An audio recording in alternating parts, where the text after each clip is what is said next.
अगर शनाया को कुछ भी हुआ तो क्या? तो मैं भूल जाऊंगा कि आप शनाया के दादाजी हैं। रियली? शनाया, आज तुम इसके साथ चली गई तो अच्छा नहीं होगा।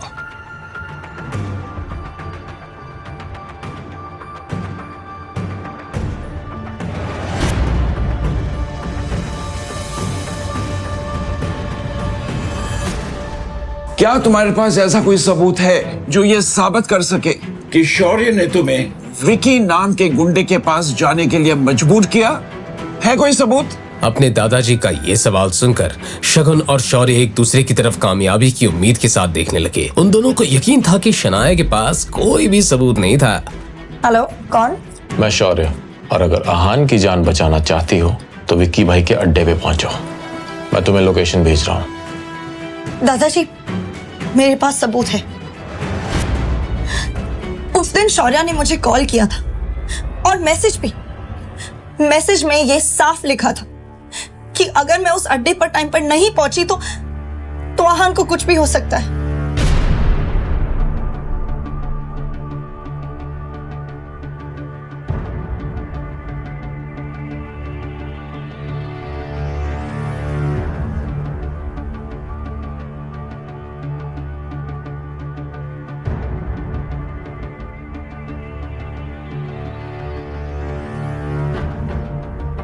शौर्य, अब इसके बारे में तुम क्या कहना चाहोगे?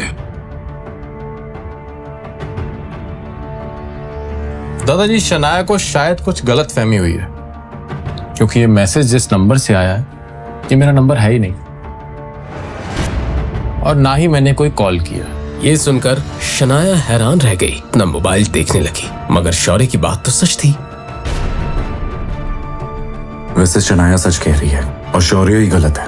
ये प्रूव करना मेरे लिए इतना मुश्किल नहीं है, लेकिन मैं चाहता हूँ कि शनाया को इस हादसे से सबक मिले, ताकि अगली बार जब कोई शनाया को फ्रेम करने की कोशिश करे तो वो इतनी आसानी से किसी के चुंगल में ना फंस जाए। इसका मतलब ये है कि शनाया के पास कोई ऐसा सबूत नहीं है जो साबित कर सके कि शौर्य ने कुछ गलत किया है या वो गलत है। दादाजी, मैं एक औरत होके इतनी सीरियस बात के बारे में झूठ क्यों कहूंगी? अपने मतलब के लिए तुम दादाजी से सिंपैथी लेना चाह रही हो। आनंद गिल के एक्सप्रेशन से ये बात साफ थी कि अब उन्हें शनाया पर बिल्कुल यकीन नहीं था। शनाया,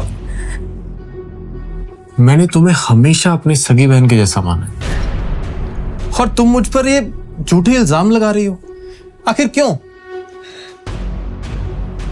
एक प्रोजेक्ट के लिए। अरे तुम मुझसे कह देती, मैं खुशी खुशी तुम्हें दे देता। और मुझे ऐसा लगता है कि यह सब ना इस आहान की वजह से हो रहा है। इसी ने तुम्हें हमारे खिलाफ भड़काया है।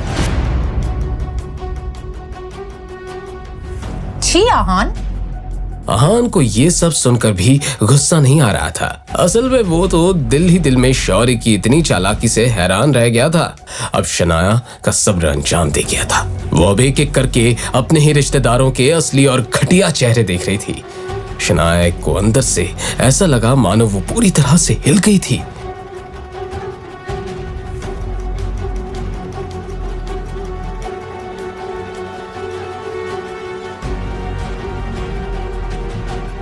मगर तभी उसे अपने कंधे पर एक छुअन महसूस हुई। ये छुअन शनाया को अपनेपन की गर्माहट दे रही थी।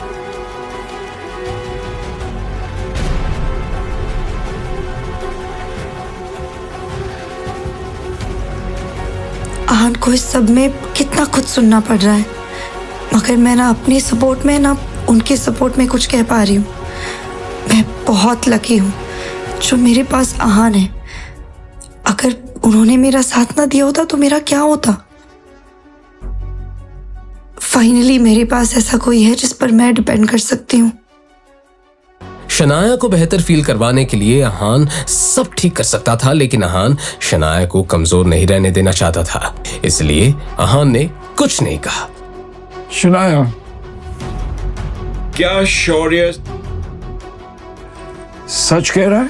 अगर शौर्य की बात सही थी तो शनाया ने अपने परिवार की मर्यादा को पार किया था और गिल परिवार में ऐसी घटिया गलती की कोई माफी नहीं होती, सिर्फ सजा थी, परिवार से बेदखल करने की सजा।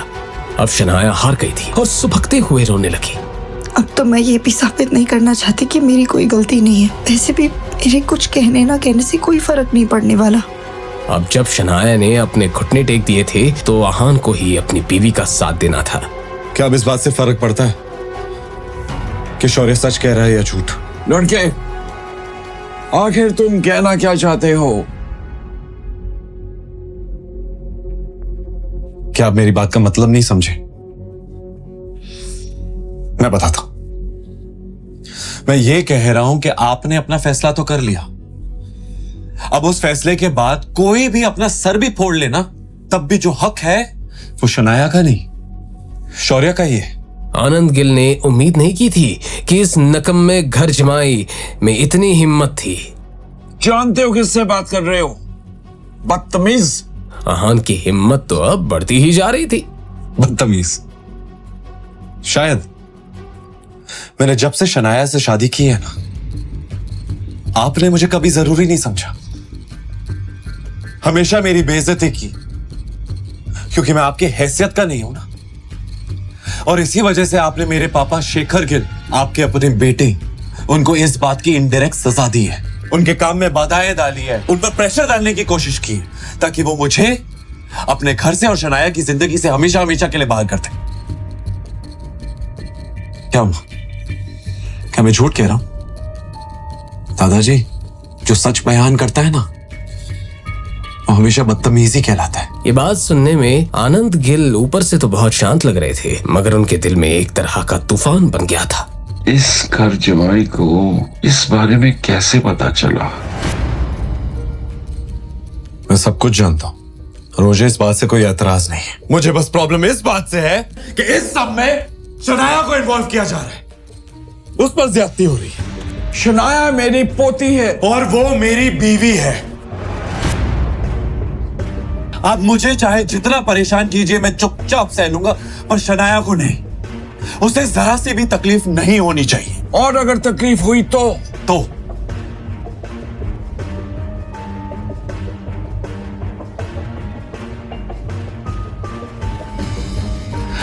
इसकी कीमत पूरे गिल परिवार को चुकानी पड़ेगी। आहान की ये बात सुनकर शनाया इमोशनल होकर रोने लगी। पापा सही कहते हैं, मेरे पास हमेशा से हीरा है, मगर उस हीरे ने हमेशा कोयला होने का दिखावा किया। धमकी दे रहे हो मुझे?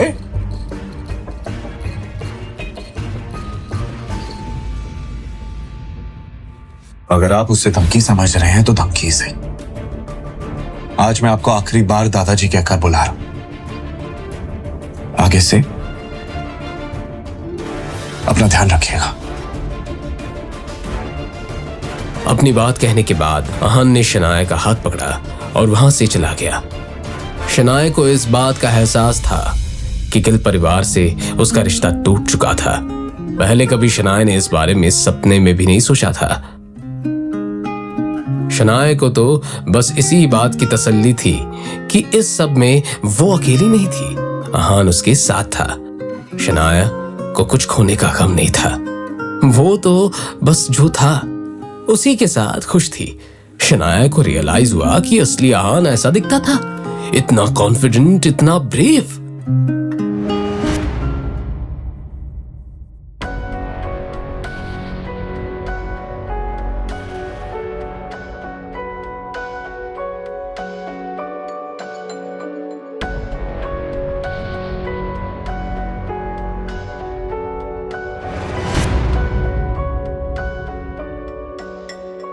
आहान, तुम हर बात बर्बाद क्यों कर देते हो? अब क्या हो गया था? क्या आहान की वजह से कोई बड़ी मुसीबत आ गई थी? जानने के लिए सुनते रहिए सीक्रेट अमीरजादा ओनली ऑन पॉकेट FM।